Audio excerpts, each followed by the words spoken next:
Hey, so the next example of non-argumentative language that we're going to look at is expressive language. First, I want to point out that this concept is not covered in our textbook. It's a concept that I'm adding to the textbook's coverage. And so the only place you're going to learn about expressive language is in this video and in other material that's on the web. We have practice examples, things like that. The basic point is to remember that if something is expressive language, it's not an argument. However, it's important to be clear about what expressive language is. What I want to suggest is that expressive language is language that's attempting to evoke an emotion, feeling, or mood. I don't want to get technical about the distinction.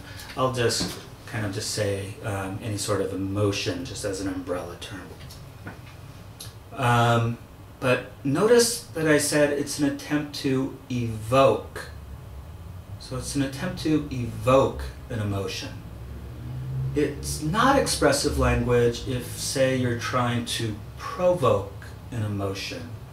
If, let's say, one person says to another, "Oh, that's an awful haircut," and they're saying that because they want the person to feel self-conscious and nervous or to provoke some emotion. That's not expressive language. Expressive language is when the speaker, the writer, the person who's signing, the person who's doing the communicating, when she or he or they are feeling an emotion and they're using language to evoke that emotion, to, if you will, get it out.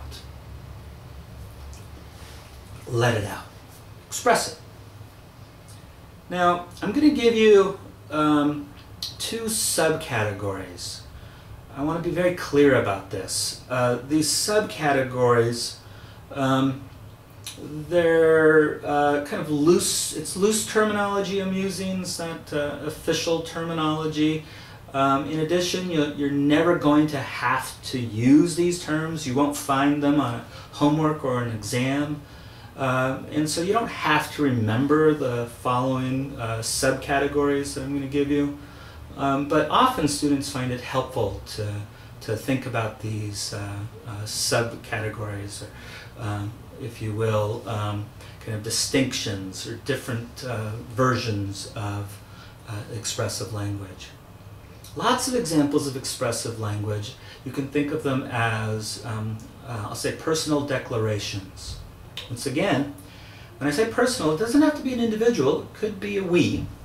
But there's a person or persons who are feeling something, and they're using the language to evoke, to express that feeling, through declaring it. I love you. I hate you. I'm sad.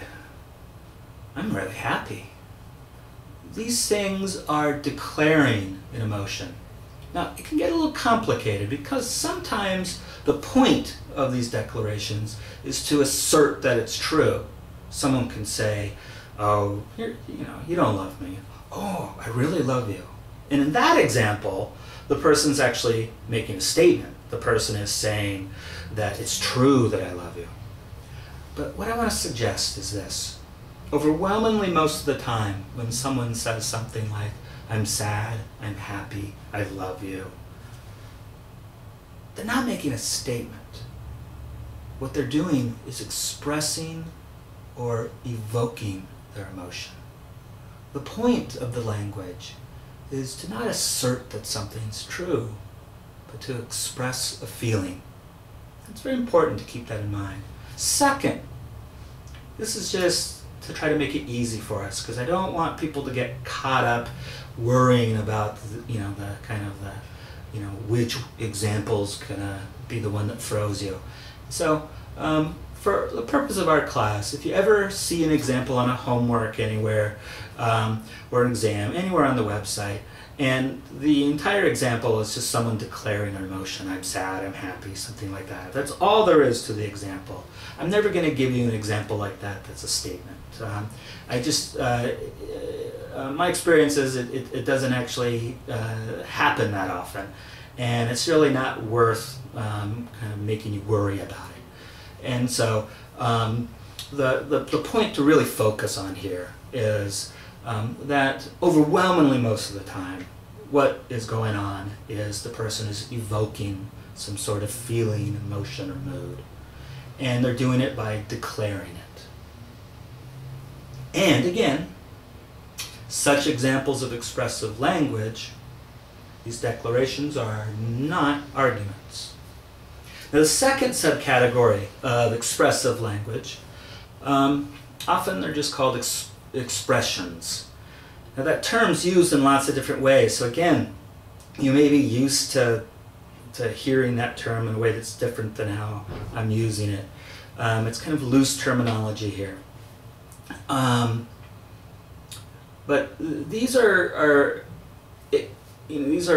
phrases or words, and they are attempts to, again, evoke some feeling, not by declaring the feeling, but one way to look at it is it's kind of an equivalent of, if you will, a howl or some cry. You say, ouch. It's like going, ah. It's a word that we've come up with to substitute for ah, ouch. There's lots of examples like this. Arg. Charles Schultz, I heard once that he invented some of these expressions. I'm not sure if that's true. Rats. I think he did arg. But I already said that one. But rats. And curse words. If you're someone who doesn't like curse words, I'm just going to point out that it's very common for curse words to be used as expressive language. And I'll say, now's a good time to turn off your video. Because there's no more I'm going to say except that. It's important to remember expressive language, not an argument. Now, for those of you who are still watching this, examples of curse words that are being used as expressive language, common examples. You're hammering and you hit your finger and you're like, fuck. Might as well go right to that one, right? Or you might trip and you're like, shit. Common uses of curse words, and they're expressions in the sense that I'm using the word. You're expressing something. Once again, the point here is whether or not it's personal declarations or expressions, such examples of expressive language are not arguments. And so, if I give you an example and you say it's not an argument, one of the options is it's going to be expressive language. Okay, see you.